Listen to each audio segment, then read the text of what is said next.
Hey everyone, day 9 testosterone.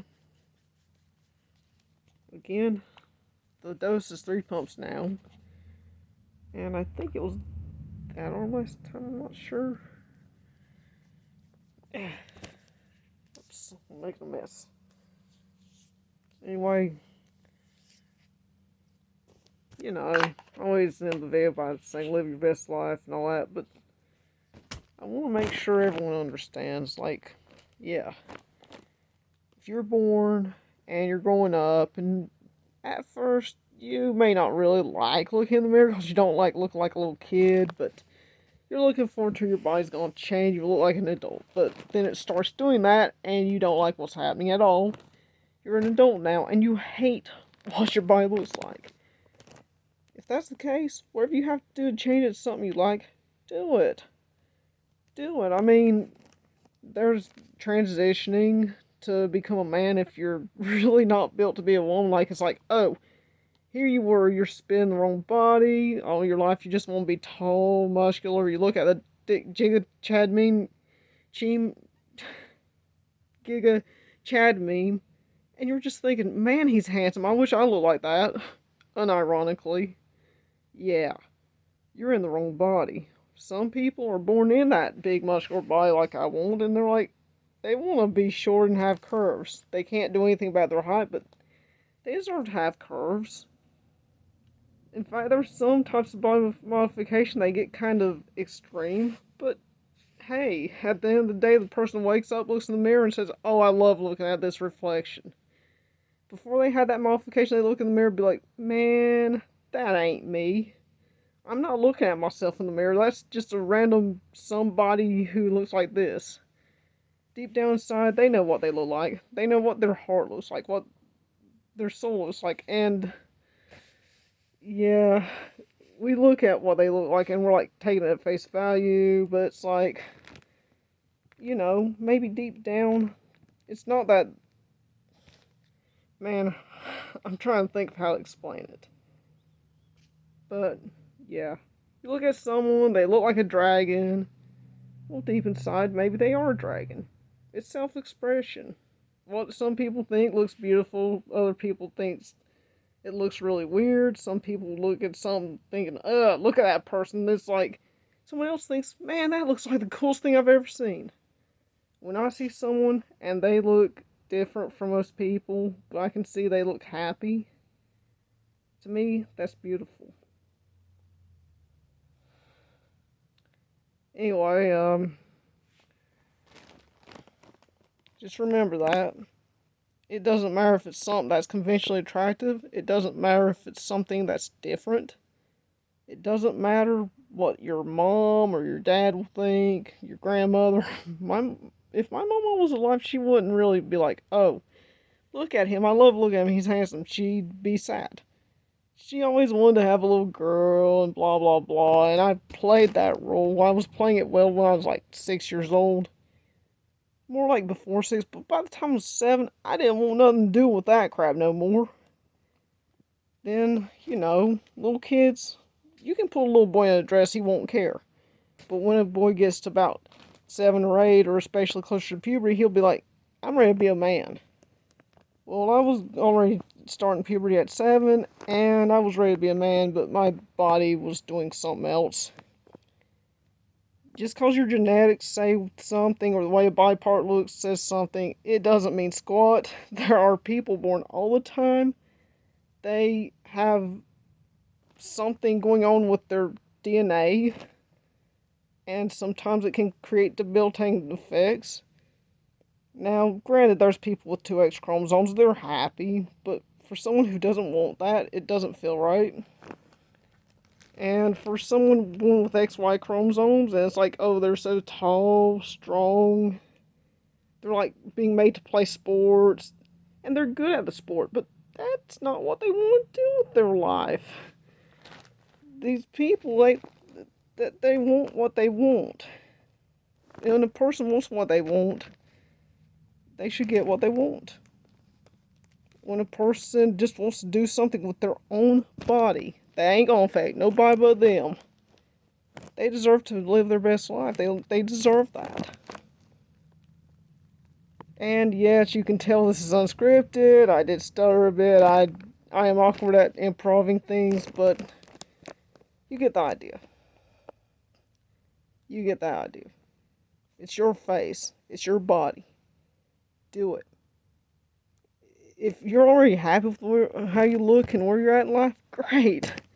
It's awesome. I'm proud for you. If you're not there yet, I hope you get there soon. But don't let other people be like, you're not gonna do that. That's ugly. No, you're ugly. Your idea is ugly. You're gonna look stupid. Blah, blah, blah. A happy person who doesn't look like everyone else is a happy person. A happy man is a happy man. If he's not very tall, but he's happy, he's still happy. If there's a lady and she's real tall, but she's happy, she's happy. If you see a human being, it's like, who cares what they were assigned at birth? Who cares about that? That's a person. The person's not really that much of a woman or a man. They're their own person. And they are happy. And that is beautiful. You see the person, they had body modifications, they have horns, they have like bumps, they have a lot of tattoos. And then you look at them and you see how happy they are. You see that they go along. They might have a split tongue. I've seen some people look like that before. And they look like they're happy. They look like they're happier in their body. They like their skin more. And for them, 150%, I am so proud for them. Don't look at people and say, oh, I'm looking at the person. I'm going to make assumptions about the person. I'll put them in a box or category based on that. This is how I see things, and that's how I'm going to forever judge it. You look at someone, and they have had body modifications, and your idea of beauty is automatically applied to them, and you're automatically judging them compared to that. You might be a parent, and you're looking at your own kid and doing this. You had them, you gave birth to them, you're raising them. Now they've grown up, and they're not the same person you raised. But then again, are they? When you think of what you grew up, what you raised growing up, you know, they're growing up, you're raising them, and you remember what they were like. But sometimes you remember they did do things, and it kind of hinted at this. And then you shut it down, and they stopped. You don't know what they did when you wasn't around. And then again, maybe they did still do things different because they were afraid of judgment. One day they got tired of it. And then they said, I'm going to do my own thing. And now you're looking at them, and they don't look like the same person. I'm going to tell you right now, yes and no. They ain't the same person, but they are. When I think of that little kid, about 6 or 7 years old, I look at myself right now, I don't look that way no more. But I can tell that kid, if I were to go into a time machine, go back to that time, and talk to myself back then, looking like this, and then I was to like myself in high school before I came out, go back, and then I was to like be in like middle school when I was suffering through the effects of abuse, and go back, I am strongly confident that elementary school kid will look at this and be like, are you me? You look so much like me. You don't have the hair or anything, but you look like who I am. I want to be you, but where's your beard at? And I wish you had a scarier face, but you seem to be me. By the way, you really need to not have those on your chest. You're not quite me. And my hope is maybe someday I'll look like that guy. I'll look like him. My hope is someday I'll look in the mirror, and that man will be the exact guy I always wanted to be. Physically, definitely. But I hope I'm also that mentally. I hope that I am him. I hope I look like him, but I hope I am also that I act like him. I have the same heart he does. I hope that I'm the same brave man.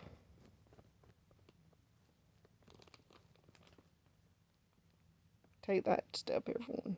And if that's your loved one and they're taking that step, support them. And I'm not going to stand here and snub anyone who's detrans. If you start transitioning and you realize, hey, wait, nah, that ain't right. That's why you shouldn't just jump on it as soon as possible. You need to, take time to think about it.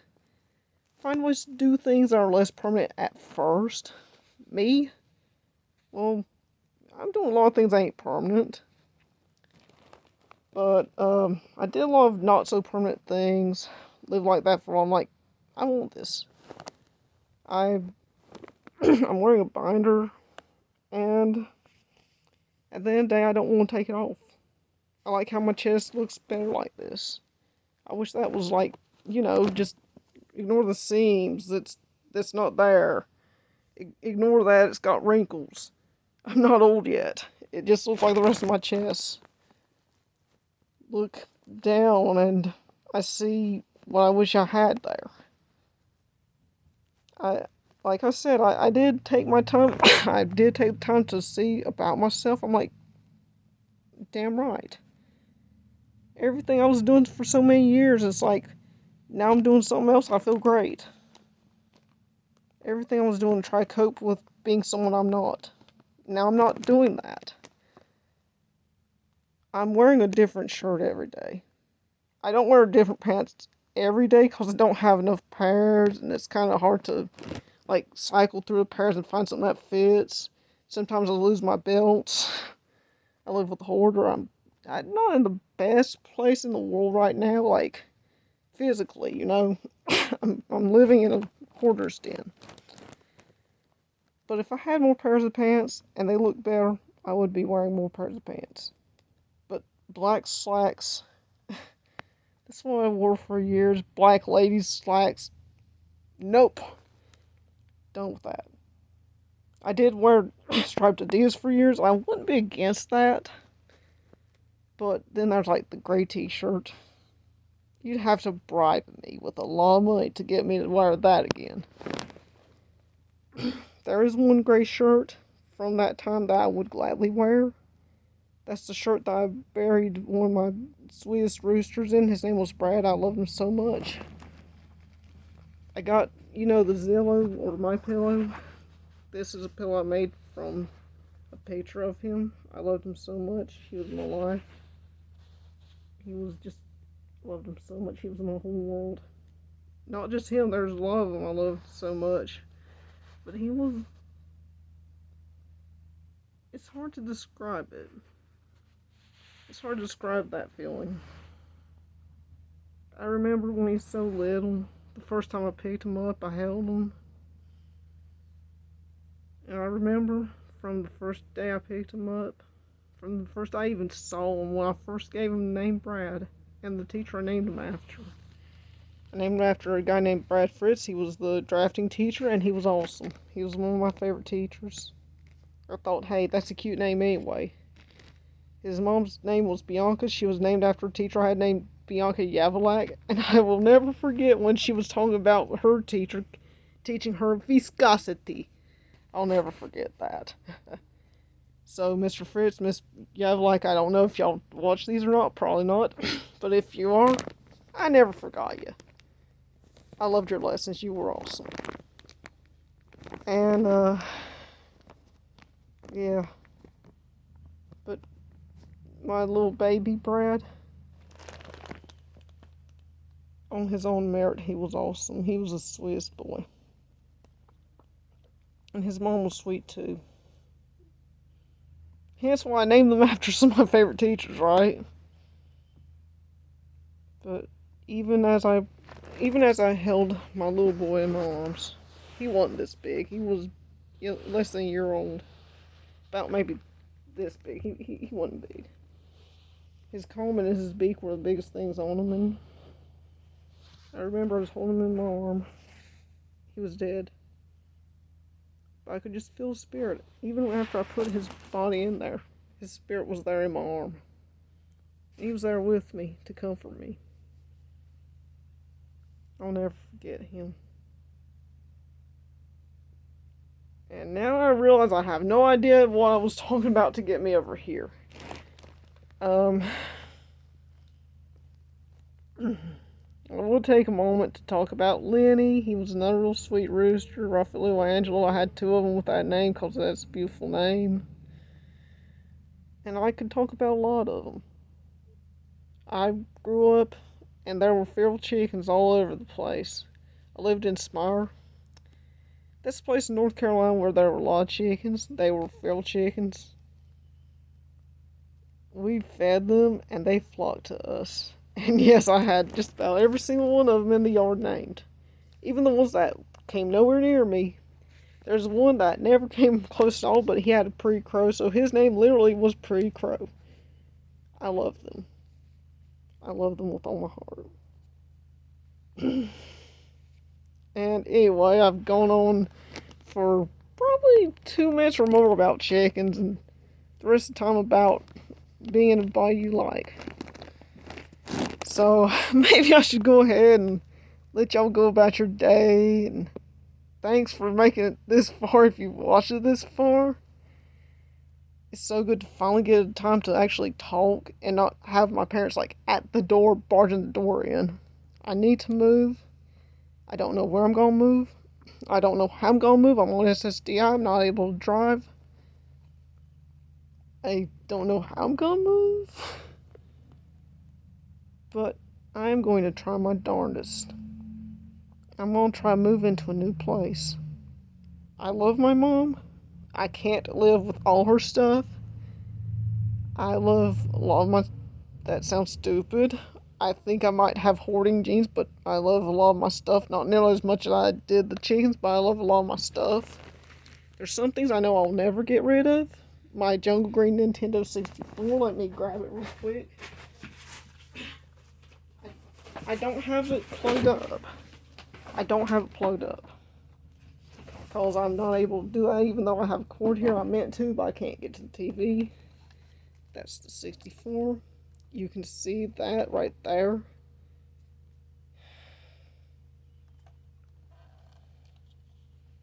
I've had that since I was, what? Like I said, I love my mom. She bought it for me when I think I was 7. It was Christmas. Something like that. Like I said, I love my mom. And there are things that I've got and I'll never get rid of. But there are a lot of things I could get rid of.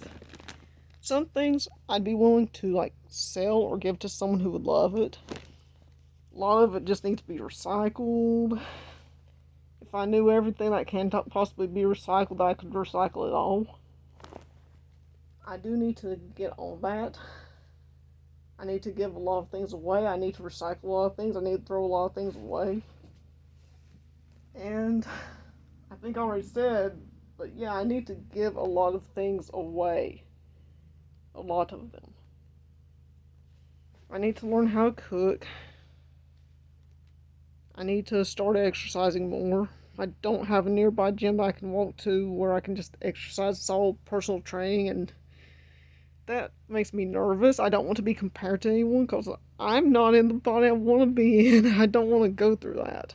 I have weights here, if you can see them. I have so many, but I don't have the energy to do anything. You can blame it on veganism if you want to, but a big part of it is just my living situation. I never had a lot of energy. When I ate meat, I had less energy probably than I do now. When I had to eat meat, my mental health was bad. And when I say had to, that was my parents telling me, hey, if you don't eat meat, you're gonna die. Southern people. I don't blame them for the way they are. They were raised that way. They were raised in the time and age when people believe that. And for some people, it is actually true, biologically true. I don't know if it's biologically true for my dad.